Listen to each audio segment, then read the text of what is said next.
హిందూ సంప్రదాయంలో అత్యంత పవిత్రమైన పర్వదినాల్లో మహాశివరాత్రి ఒకటి.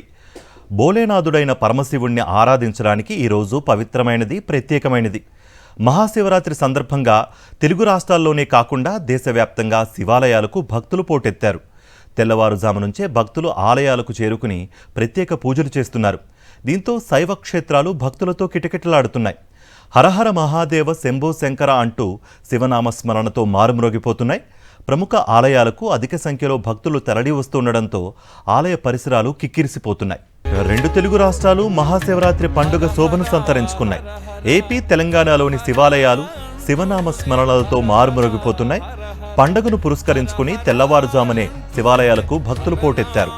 పవిత్ర స్నానాలు ఆచరించి స్వామిని దర్శించి మొక్కులు చెల్లించుకుంటున్నారు. ప్రత్యేక పూజలు నిర్వహిస్తున్నారు. ఇదాంశానికి సంబంధించి కేసరి నుంచి మరింత సమాచారం మా ప్రతినిధి అనుశ్రీ మరింత సమాచారం అందిస్తారు. అనుశ్రీ, అక్కడ భక్తులు పెద్ద సంఖ్యలో వచ్చినట్టుగా తెలుస్తోంది. మరి ఏర్పాట్లు ఎలా ఉన్నాయి? మీ దగ్గర ఎటువంటి అప్డేట్స్ ఉన్నాయి? రైట్ కార్తీక్, తెల్లవారుజాము నుంచి కూడా శివరాత్రి పర్వదినాన్ని పురస్కరించుకొని భక్తాదులు అధిక సంఖ్యలో ఈ క్షేత్రానికి వచ్చారు.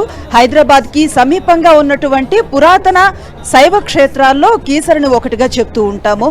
సో ఈ నేపథ్యంలో తెల్లవారుజాము నుంచే స్వామివారికి ప్రత్యేక అభిషేకాలు ప్రారంభమయ్యాయి.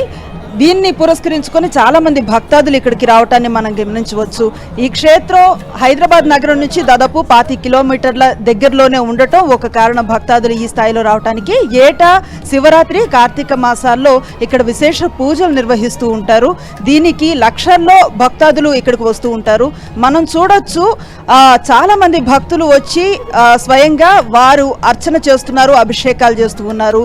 కీసర క్షేత్రానికి ఒక పురాణ కథనం కూడా అందుబాటులో ఉంది. శ్రీరాముల వారు అరణ్యవాసాన్ని పూర్తి చేసుకొని తిరిగి వచ్చేటప్పుడు ఆయన స్వయంగా ఇక్కడ స్వామివారిని ప్రతిష్ఠించారని, అందుకే రామలింగేశ్వర స్వామిగా ఈ స్వామిని అందరూ పిలుస్తూ ఉంటారు. హనుమంతుడిని లింగం తీసుకురావాలి అభిషేకానికి అని ఆదేశించగా ఆయన రావడానికి ఆలస్యమైన నేపథ్యంలో రాముల వారే ఒక లింగాన్ని ఇక్కడ ప్రతిష్ఠించడం జరుగుతుంది. ఆలస్యంగా వచ్చిన హనుమంతుడు కొంత కోపోద్రిక్తుడై ఆయన తెచ్చినటువంటి శివలింగాలను విసిరివేయడంతో ఇక్కడ దాదాపు 108 శివలింగాలు ఈ క్షేత్రం అంతా పరుచుకుని ఉంటాయన్నమాట. మనం మిగతా ఏ ఆలయాలకు వెళ్ళినా కూడా గర్భాలయంలో ఉన్నటువంటి మూర్తికి మాత్రమే అర్చన, అభిషేకాలు నిర్వహించడం జరుగుతుంది. అది ప్రత్యేకంగా పూజారులు మాత్రమే చేస్తూ ఉంటారు. కానీ ఇక్కడికి వచ్చే భక్తులు స్వయంగా తమ చేతులతో స్వామివారికి అభిషేకం చేయటం, అలాగే అర్చన చేయటం చేస్తూ ఉంటారు. దీంతో వారిలో ఆధ్యాత్మిక భావన, అలాగే స్వామివారికి దగ్గర అయినటువంటి భావాన్ని పొందుతూ ఉంటారు.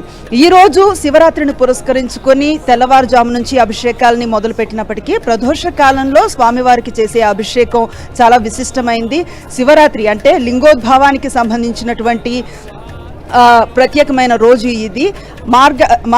మాఘమాసంలో వచ్చేటువంటి చతుర్దశి నాడు ఈ లింగోద్భవ పూజలు అవి చేస్తూ ఉంటారు. సాధారణంగా దీనికి కూడా ఒక ఐతిహ్యం మనకి తెలుస్తూ ఉంటుంది. బ్రహ్మ విష్ణువులకి తమలో గొప్ప ఎవరు అన్న సందేహం కలిగినప్పుడు మహాదేవుణ్ణి ఆశ్రయిస్తారు. ఆయన తన ఆది అంతాన్ని కనుక్కుంటే గనక ఆ విషయం నేను చెప్తానని అంటారు. అప్పుడు విష్ణుమూర్తి లింగానికి సంబంధించి పైభాగం అంతరిక్షానికి ప్రయాణం చేస్తారు. బ్రహ్మదేవుడు పాతాళ లోకానికి వెళ్ళి ఆయన అంతం కనుక్కునే ప్రయత్నం చేస్తారు. కానీ ఇద్దరికి కూడా చాలా యుగాలైనా సరే ఆది అంతాన్ని కనిపెట్టలేకపోతారు. మళ్ళీ శివుడి దగ్గరకు వచ్చి ఏంటిది అని అడిగినప్పుడు మన ముగ్గురు సమానమైనటువంటి శక్తి ఉన్న వాళ్ళమే, సృష్టి లయకారులం కనుక మనందరిలో ఎవరు ఎక్కువ ఎవరు తక్కువ అన్న ఇది లేదు అని చెప్తారు. ఆ రోజు ఏదైతే లింగోద్భవం జరిగిందో మహాదేవుడికి అలాగే బ్రహ్మదేవుడికి చూపించడం కోసం, మహావిష్ణువుకి బ్రహ్మదేవుడికి చూపించడం కోసం లింగోద్భవం జరిగినటువంటి మాఘమాసం చతుర్దశి నాడిని శివరాత్రిగా మనం జరుపుకుంటూ ఉంటాము. అలాంటి ఒక ప్రత్యేకమైన రోజు గనక ఇక్కడికి చాలా మంది భక్తులు వచ్చారు. అందున ఆదివారం కావడంతో ఆర్టీసీ కూడా ప్రత్యేక బస్సులను ఏర్పాటు చేసింది. లక్షల్లో ఈరోజు ఇక్కడికి ఈ క్షేత్రానికి భక్తులు వస్తారు. దీంతో ఈ అంచనాతో ముందుగానే ఇక్కడ అన్ని ఏర్పాట్లు చేశారు. కొన్ని మెడికల్ క్యాంప్స్ను కూడా ఏర్పాటు చేశారు. మనం తెల్లవారుజామున 7 ఆ ప్రాంతానికి వచ్చినప్పుడే ఇక్కడ దాదాపు వేల సంఖ్యలో వెహికల్ పార్కింగ్స్ చూసాం. 2 వీలర్స్ అలాగే 4 వీలర్స్ మీద కూడా ఇక్కడికి వచ్చిన వాళ్ళు చాలా మంది ఉన్నారు. 2 క్యూ లైన్లను ఏర్పాటు చేశారు. కొండ కింద నుంచి పైకి నడుచుకుంటూ వచ్చి స్వామివారి దర్శనానికి వెళుతున్నారు. ప్రత్యేక అభిషేకాలు కూడా ఆలయంలో జరుగుతున్నాయి. ఇవే కాదు, ప్రదోష కాలంలో నిర్వహించే అభిషేకానికి విశేషమైనటువంటి ప్రాముఖ్యత ఉంది గనక ఈవినింగ్ కి ఈ సంఖ్య ఇంకా పెరుగుతుంది. జాగరణ ప్రధానం గనక రాత్రంతా కూడా ఇక్కడ భక్తులు ఉండే వెసులుబాటు ఆధ్యాత్మిక కార్యక్రమాలను ఏర్పాటు చేశారు. Thank you Anusri.